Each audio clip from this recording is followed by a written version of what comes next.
Vamos a mais uma pauta falando agora sobre a notícia mais aguardada da história recente da advocacia portuguesa, uma notícia que vem causando muita euforia, muita comemoração e também muitas dúvidas em Portugal, porque o Tribunal Constitucional, exercendo o controle concreto de constitucionalidade, ou seja, em um recurso que surgiu de um caso específico, decidiu que o sistema de escalões de cobrança da CPAS, a Caixa de Previdência dos Advogados e Solicitadores em Portugal, é inconstitucional.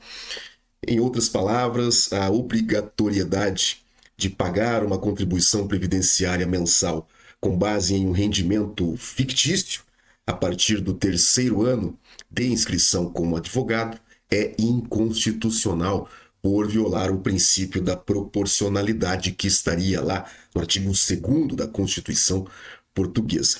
E assim, então, os artigos 79 e 80 do regulamento são inconstitucionais, o regulamento da CPAS. Claro, esta decisão vai gerar um grande impacto nas contas da CPAS. Muitas pessoas que não estavam dispostas a rever estes critérios de pagamento agora se encorajam diante do precedente, e a verdade é que isto pode realmente representar o fim da CEPAS, ou o princípio do fim da CPAS, ou no mínimo uma reformulação radical deste sistema que já vem sendo objeto de críticas, de reivindicações antigas dos advogados em Portugal. Então, só para contextualizar aqui bem rapidamente, como você sabe, a CPAS, esta Caixa de Previdência, é um sistema que obriga a todo advogado com inscrição na Ordem de Portugal a estar vinculado a um sistema próprio de previdência, um sistema que tem regras muito diferentes do sistema geral de previdência, que é a famosa segurança social. E neste sistema geral, o sistema da segurança social, o regime é aplicável à maioria dos trabalhadores, né? Os trabalhadores chamados por conta de outrem, os independentes, os que são aí os empregados, né? E nesse sistema a contribuição é baseada na remuneração efetivamente recebida. Então, deixei aqui para vocês esta notícia que não é nova, ela é de dezembro de 2019, veja que isto não é novo. Trouxe isso para te mostrar que durante muitos anos os advogados em Portugal vêm protestando contra o fato de que, primeiro ponto, a contribuição à CPAS não leva em conta o rendimento efetivo do profissional, não leva em conta aquilo que ele recebeu, que ele gerou como receita efetivamente, mas sim um valor fixo, uma remuneração presumida e fictícia. Ponto 2, o sistema da CPAS não traz as mesmas coberturas que o da segurança social, ou seja, você está obrigado a permanecer vinculado a um sistema que não traz as mesmas proteções que o outro sistema. E conjugando essa informação ainda com um ponto 3, veja, não há possibilidade de você sair da CPAS e ir para o regime geral. Você é inscrito como advogado, obrigatoriamente você será mantido no sistema da CPAS. Você não consegue se inscrever na Segurança Social como advogado. Você não consegue sair da CPAS.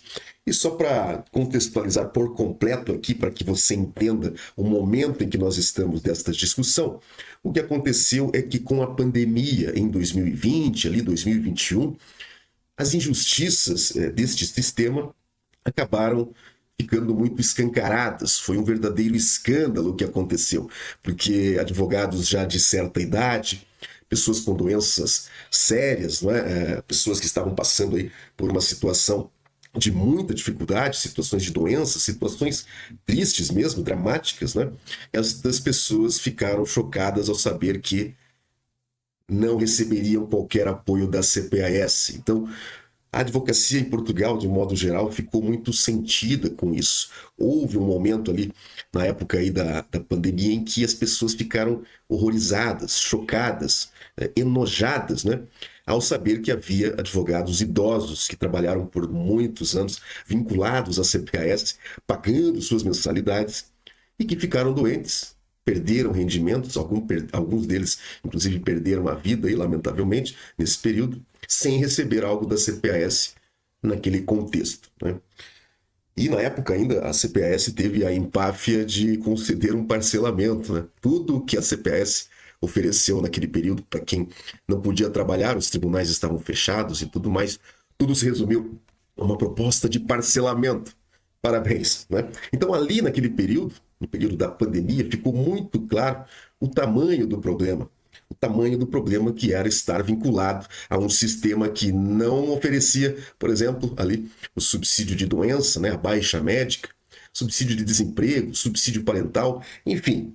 Os advogados, de um modo geral, se indignaram muito com aquilo porque a pandemia deixou o rei nu, e este nu não foi nada agradável. Então, o sentimento de indignação tomou conta da advocacia e já se apontava ali que a CPAS havia atingido um ponto de não retorno, porque várias pessoas, vários advogados, então, simplesmente pararam de pagar as suas contribuições. Chegou-se à conclusão de que, bem, se eu tenho que pagar 250 e tantos euros por mês, obrigatoriamente, fico doente, tenho um problema, não posso trabalhar, e na hora de pedir algo da minha caixa de previdência eu não recebo, então é melhor eu não pagar e deixar esse dinheiro no banco, caso eu precise. É mais fácil usar o dinheiro desta forma. Então naquela época criou-se um tal movimento não pago, né? Um movimento que durou um bom período.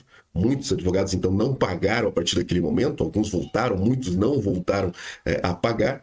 E posteriormente, na campanha eleitoral, aí, nas eleições para a Ordem dos Advogados, seguiram-se muitas discussões sobre a CPAS. E de lá para cá, muitas pessoas entraram com medidas judiciais questionando a CPAS. E a última notícia que eu trago aqui também para vocês, vamos juntando as peças aqui, porque essa história tem um final bem interessante, né? A última notícia, então, os últimos acontecimentos aí no que tange as relações entre advogados e a CPAS, alguns meses atrás, então, num ato ousado, eu diria que uma atitude kamikaze da CPAS, eles resolveram entrar com ações de execução contra vários devedores.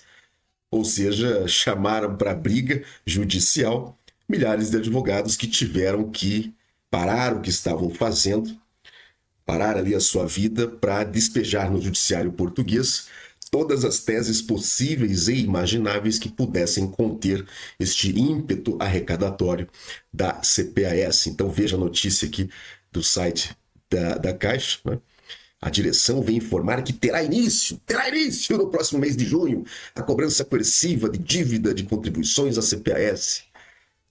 Muito bem, cutucaram a onça com a vara curta. Veja então que enquanto tudo isso acontecia, observe, esta notícia é de 2025, mas enquanto tudo isso acontecia, assim como um bom vinho do Porto vai envelhecendo lá nos seus barris, as ações judiciais que atacavam a CPAS nos seus aspectos constitucionais estavam tramitando. E eis aqui então que surge este belo acórdão, este famoso acórdão. E enquanto tudo isso acontecia, assim como um vinho que vai envelhecendo lá nos carvalhos das caves do Porto, as ações judiciais que atacavam a CPAS nos seus aspectos constitucionais, na sua essência, elas estavam tramitando. E eis aqui, então, este acórdão que inaugura uma série de derrotas da CPAS e cuja ação teve uma sentença em 2020. Então, vamos entender este caso porque, como a CPAS havia iniciado uma enxurrada de execuções há poucos meses, todos os afetados por essas execuções e mesmo aqueles que não vêm pagando estes valores vão ter agora que rever o panorama jurídico, vão ter que reavaliar o cenário, entender quais são as cartas deste baralho que estão em jogo e assim decidir o que fazer com o seu dinheiro, porque no fundo nós estamos falando aqui sobre isso, sobre um investimento financeiro, uma mensalidade alta que você paga na esperança de receber no futuro um benefício previdenciário. Essa pauta foi sugerida por advogado Reborn. Obrigado a você que sugeriu esta pauta e a vocês que enviam sugestões através do formulário que está no link da descrição do vídeo e também no primeiro comentário fixado. Você já sabe, para se manter atualizado, basta se inscrever no canal e, claro, deixe o seu like, faça isso agora. Aproveite esta pausa, respire e deixe o seu like. Por quê? Porque vamos analisar, então, este acórdão, vamos falar sobre isso. Este acórdão, então, é recentíssimo, ele foi lavrado, foi assinado no dia 10 de julho de 2025. Veja você a parte dispositiva. E ele teve origem lá no processo 247/18. O que significa isso? Significa que o processo começou em 2018. Ele teve uma sentença em 2020 e só agora, em 2025, chegou ao Tribunal Constitucional. Então, pelo menos 7 anos de uma batalha judicial. Por isso, eu quero começar esta análise parabenizando aqui a parte no processo, uma advogada, uma colega nossa, que é a Gisela Andréia Mesquita Pinto. Parabéns, Gisela, por não ter esmorecido neste caminho. Parabéns por ter levado a tese até o Tribunal Constitucional.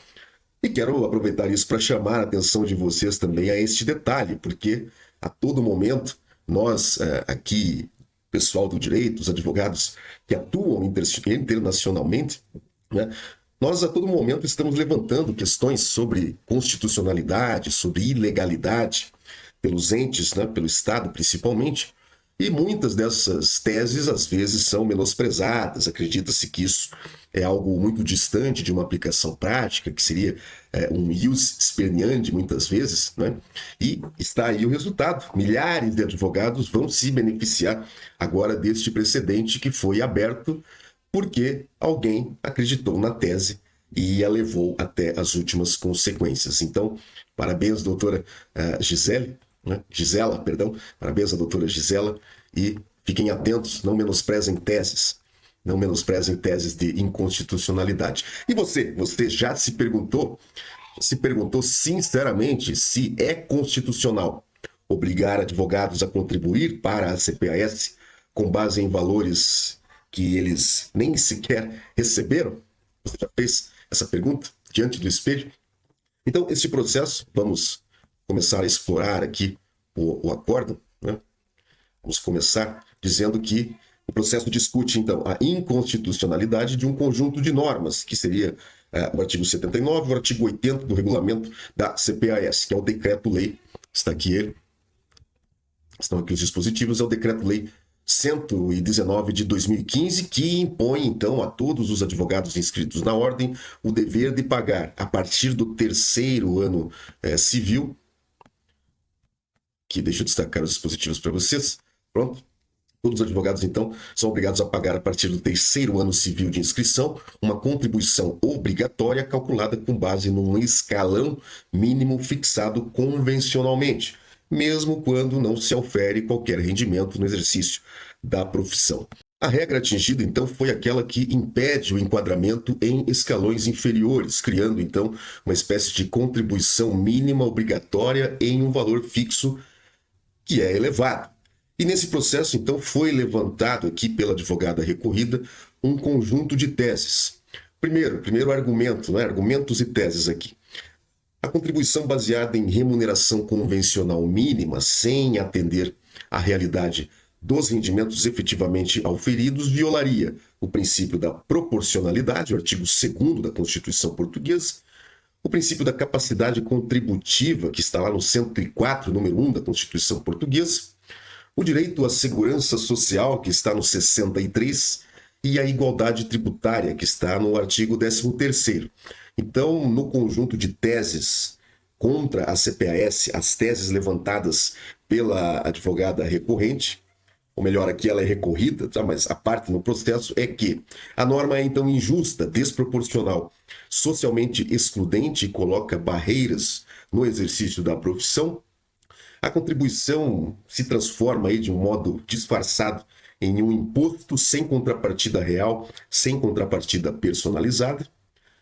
Aliás, anote um parêntese, porque nós vamos falar sobre isso ao final do vídeo. Há vasta jurisprudência dos tribunais administrativos qualificando a natureza jurídica da contribuição à CPAS como uma contribuição de natureza tributária, ou seja, é tributo, é imposto. Anote aí, porque nós vamos falar depois de uma outra tese específica para os brasileiros ou para aqueles que atuam fora de Portugal. Do lado da CPAS, as teses apresentadas pela Caixa, primeira, dizendo que a Caixa é um regime fechado e autônomo, com uma lógica mutualista, e seria um sistema inspirado no modelo de repartição versus solidariedade intergeracional. A CPAS ainda disse aqui nos seus argumentos, né, que a regra do escalão mínimo é necessária para garantir a sustentabilidade do sistema, ou seja, de certo modo, admitiu aqui que isso se assemelha a um esquema, né? Um esquema de pirâmide oficializado, digamos assim. Né? Diz ainda a CPAS que o fato de o profissional ter optado por exercer a advocacia implica aderir às regras do sistema, mesmo sem rendimentos. Um argumento um tanto quanto vazio, vamos combinar, né? E diz a CPAS ainda que a universalização da obrigação é legítima, mesmo que alguns não aufiram rendimentos. O acórdão, então, tem 48 folhas, 48 páginas. Estou resumindo para vocês aqui o que diz a advogada, o que diz a Caixa. E o que decidiu, então, o tribunal? O tribunal julgou inconstitucional a norma que impõe, vamos voltar lá, destacar a parte dispositiva. Lá está. Inconstitucional a norma que impõe o pagamento de uma contribuição calculada com base numa remuneração convencional, cujo escalão mínimo e obrigatório corresponde ao dobro da retribuição mínima mensal garantida, independentemente dos rendimentos efetivamente auferidos, e sem admitir o enquadramento em um escalão inferior. Então, o sistema de escalões da CPAS está destruído pela argumentação deste acórdão e, em resumo aqui, então, com base em que se diz isso? Se diz, então, com base em uma violação ao princípio da proporcionalidade, dizendo o tribunal aqui que a norma não é adequada e nem necessária, porque atinge desproporcionalmente advogados com rendimentos nulos ou baixos. Pois é, meus caros, basicamente o que o Tribunal Constitucional disse aqui é que advogado também é gente, advogado também pode estar passando por um momento de crise, pode não estar trabalhando naquele período. E a exigência também de uma contribuição em um valor fixo tornaria o sistema injusto e afastaria os jovens, né, os jovens profissionais em dificuldade. Seria então uma norma que impede o livre exercício da profissão, sendo vista aí também pelo tribunal, acolhendo a tese da parte autora na ação, de que isto seria uma espécie de barreira econômica de entrada para o exercício da profissão. Vários pontos são destacados aqui na doutrina, há uma menção a vários doutrinadores neste acordo, vale a pena você estudar depois. Há uma crítica aqui também à ideia de imposto disfarçado dentro de um sistema de previdência profissional obrigatória, e a jurisprudência citada no acórdão reforça a ideia de que o Estado tem o dever de garantir a segurança social sem prejudicar a liberdade profissional ou impor encargos desproporcionais. Resumo da ópera, então: o Tribunal Constitucional de Portugal derrubou a obrigação da contribuição mínima à CPAS, baseada em valores convencionais, valores fictícios, porque isso seria, então, inconstitucional. A decisão reconhece que os advogados sem rendimentos não podem ser tratados como se tivessem rendimentos, nem podem ser forçados a pagar quando não têm rendimentos, e também fixa aqui a ideia, este acordo fixa a ideia de que o Estado deve garantir a sustentabilidade da segurança social sem destruir, sem afetar a proporcionalidade, a liberdade e a justiça contributiva. Então, esta decisão, de fato, é um marco aí para a advocacia portuguesa, né? Precarizada, aí, uma advocacia que vem sofrendo com várias questões nestes últimos tempos, e lança um alerta aí sobre esses sistemas previdenciários fechados, sistemas inflexíveis, impostos pelo sistema estatal, sistemas que ignoram a realidade econômica dos profissionais e que violam princípios básicos da Constituição. Uma pergunta que se faz aqui, obviamente, é esta pergunta que está na pauta do dia. Acabou então a CPAS? O que se faz agora? O que aconteceu? O que isto me afeta? Em que isto me afeta? É o fim? Já não preciso mais brigar com a CPAS? Posso ficar tranquilo? A verdade é que a gente tem agora que fazer um pequeno exame aqui do processo constitucional em Portugal, da lei orgânica do Tribunal Constitucional, que vai tratar dessas questões. A questão do processo, porque esta decisão traz efeitos automáticos, isto é, erga omnes, vale para todos. Ela elimina, será que ela elimina de imediato a norma do ordenamento jurídico? A verdade é que, como isto trata de um controle concreto de constitucionalidade, os efeitos da declaração de inconstitucionalidade valem apenas para o caso julgado, isto é, para os recorrentes, para os envolvidos no processo, para aqueles que interpuseram recurso. Melhor, no caso, como eu disse, você observar a decisão, houve decisão favorável e quem foi recorrendo foi justamente a Caixa. Mas, resumindo, a decisão vale para o processo, para os intervenientes processuais. Outros advogados que estejam na mesma situação vão ter, então, que invocar este precedente, invocar esta tese e lutar pela aplicação desta solução jurídica. Porque, então, neste caso, foi exercido o chamado controle de constitucionalidade em processo concreto, ou seja, um recurso interposto da decisão judicial que recusou a aplicação da norma tida como inconstitucional. Então, estude depois lá o artigo número 80 da Lei Orgânica do TC, que fala dos efeitos da decisão. A decisão do recurso faz caso julgado no processo quanto à questão da inconstitucionalidade ou ilegalidade suscitada. Portanto, a norma continua em vigor. Os artigos 79 e 80 do regulamento formalmente continuam vivos no ordenamento jurídico e podem ser aplicados por outros tribunais, a menos que haja aí uma recusa, uma nova recusa com base neste precedente. Então, indiretamente, sim, claro, este acórdão vai exercer uma influência direta nessa questão, vai dar impulso aí ao que pode ser o início do fim da CPAS, mas isso vai depender de uma atuação de cada um.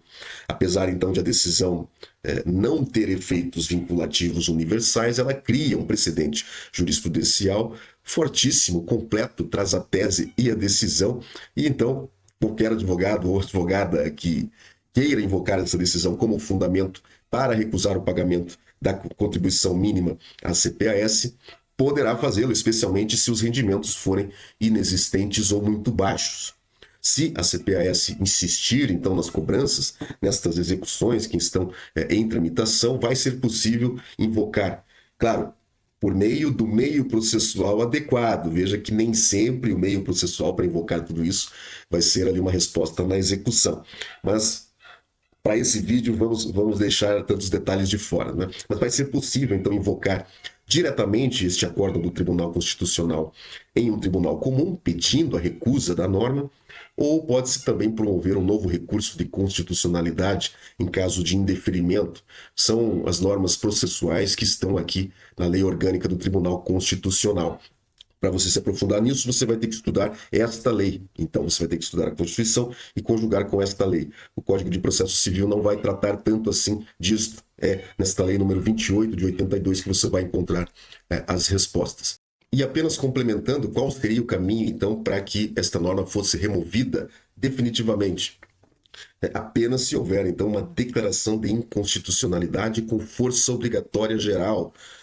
Isso está previsto aqui no 281 da Constituição Portuguesa. E, então, o Ministério Público pode promover uma fiscalização abstrata após este acordo, ou se houver uma repetição da recusa da norma em casos concretos idênticos, isto pode levar o Tribunal Constitucional a uniformizar a jurisprudência com efeitos gerais. Então, conclusão prática, esta decisão vale para os envolvidos no processo. Ela não obriga ainda a CPAS, nem os tribunais em geral, a deixar de aplicar a norma, mas qualquer advogado em situação semelhante pode invocar o precedente judicialmente e terá grandes chances de sucesso. Basta dizer que se ele invocar esta tese e levar a tese ao Tribunal Constitucional, o Tribunal Constitucional vai aplicar esta solução do acordo. Cabe, então, a cada interessado atuar judicialmente até que uma declaração de inconstitucionalidade com força obrigatória geral seja produzida. Uma consequência financeira aqui, Um ponto que vale a pena mencionar. Se a CPAS já tinha pouca sustentabilidade, já se apontava em vários relatórios, várias auditorias, que o sistema poderia colapsar, agora com um precedente que pode levar ao recálculo e à devolução de valores, o sistema obrigatoriamente vai ter que ser revisto de uma forma urgente, porque fatalmente quem não via razões para pagar não vai mais pagar mesmo. E quem pagava vai temer pelo sustento do sistema, porque o resultado prático deste acórdão no bolso é esse. Se a cobrança é inconstitucional, há uma questão de nulidade nesta cobrança que precisa ser levantada pelo prejudicado. E a decisão, claro, então, pode e deve abrir caminho para uma avalanche de decisões, né, de ações judiciais individuais que vão representar uma queda aí nas contribuições, um declínio dos cofres da CPAS. Uma outra questão importante aqui também a dizer é que o tribunal, neste acórdão, ficou restrito às teses do processo. Vou voltar aqui com o acordo. Então, o tribunal, você sabe, ele tem que ser provocado para se manifestar sobre a inconstitucionalidade da CPAS em outros aspectos. Então, neste caso aqui, não houve uma discussão sobre a igualdade, ou seja, sobre o fato de a CPAS não conceder certas garantias previdenciárias que são garantidas a todos pelo sistema da segurança social. Essa é uma tese que está sendo tratada em vários outros processos e que, na minha visão, pode vir a ser a pá de cal aí na gloriosa Caixa, famigerada Caixa. E por fim, falando agora especificamente do caso dos inscritos na Ordem de Portugal que vivem no Brasil, ou mesmo os advogados portugueses que vivem em outros países, sempre houve uma tese, né? Uma tese que eu publiquei em um vídeo, é trecho de um curso, na verdade, mas eu publiquei também em um vídeo aqui no Instagram, que conjuga as normas do Acordo de Segurança Social e o acordo para evitar a dupla tributação entre Brasil e Portugal. E esta tese que eu rascunhei aqui, ela chega à conclusão seguinte: se a contribuição tem natureza tributária, se o tributo se sujeita ao princípio da universalidade, segundo o domicílio fiscal, e o acordo fala do domicílio fiscal, eu digo aqui que o Acordo de Previdência Brasil-Portugal não exclui da sua aplicação o regime dos advogados e a respectiva Caixa, o artigo 2º lá deste acordo. E, em caso de prestação de serviços internacionais, a contribuição pode, em certos casos, ser inexigível, artigo 4º. E mais, para advogados brasileiros inscritos na ordem cuja residência fiscal é no Brasil, a Caixa é mais inexigível ainda, agora com base no acordo para evitar a bitributação. Então, se você está em busca aí de teses para brigar com a Caixa na justiça portuguesa, e se você se sujeita a essa realidade aí do advogado brasileiro em uma atuação internacional, assista depois aqui o vídeo e procure conhecer mais a fundo essa tese, quem sabe que seja acordo previdenciário diz que os trabalhadores em atividade no território de um Estado contratante estão exclusivamente sujeitos à legislação deste Estado, mesmo que residam no território do outro Estado. Isso significa que o advogado brasileiro que pretenda exercer a profissão em Portugal estará sujeito à legislação portuguesa a respeito da matéria previdenciária. Portanto, este número 1 do artigo 4º nos traz a regra geral para trabalhadores, e estamos também tratando aqui dos trabalhadores independentes. Mas observe o número... Enfim, depois você assiste lá o vídeo completo, ele tem 2 minutos, não é um vídeo muito longo. Ou seja, nós temos então um argumento de inconstitucionalidade relativo aos escalões obrigatórios. Este argumento foi testado e aprovado, então, neste acórdão. Temos o argumento da inconstitucionalidade decorrente das coberturas desiguais da CPAS frente à SS. E, por fim, ainda, no caso de uma atuação internacional, fica também aqui a minha sugestão de tese. O resumo dela está publicado no Instagram. São, então, pelo menos 3 armas que nós temos na briga contra este sistema que nestes últimos tempos tirou muita gente da advocacia. E ao meu ver, aqui na minha percepção, o ponto alto deste acórdão foi justamente este: falar com todas as letras que o uso deste sistema de previdência como uma barreira para impedir novos profissionais de entrar no mercado, isto é inconstitucional. E a verdade é que a Caixa sempre foi muito sobre isso, sobre monopolizar certos mercados. E sabe o que eu acho realmente divertido nessa história toda? Sabe o que me tira um sorriso do rosto? É o fato de que, volte lá, o fato é que a CPAS, né, ela estava num momento de soberba, né, de pouco diálogo, um momento de atropelo. Então, a CPAS, nesses processos que ela moveu, essas execuções fiscais que tendem a cair uma a uma a partir de agora, ela não quis saber, não. Ela detonou, né, várias execuções Portugal afora, e a única saída era assinar um acordo pouco atrativo. Ou seja, não tinha muita conversa com a CPAS, não.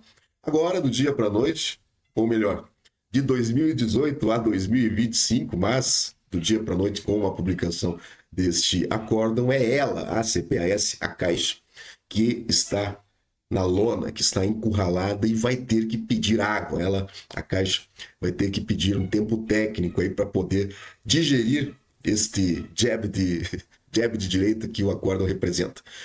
Tudo isso por conta de uma decisão do Tribunal Constitucional e de uma advogada que teve a paciência e a inteligência para elaborar a tese, a coragem para apresentar a tese e a persistência para ir com esta tese até o final. E como é bom ter um tribunal verdadeiramente constitucional, não é? Que bom seria se o Brasil seguisse este mesmo exemplo. Vamos continuar acompanhando este caso, então, porque, apesar de ser muito importante, este acórdão é apenas mais um capítulo importante, mas apenas mais um capítulo desta história de guerras que são travadas entre advogados e a sua própria Caixa de Previdência.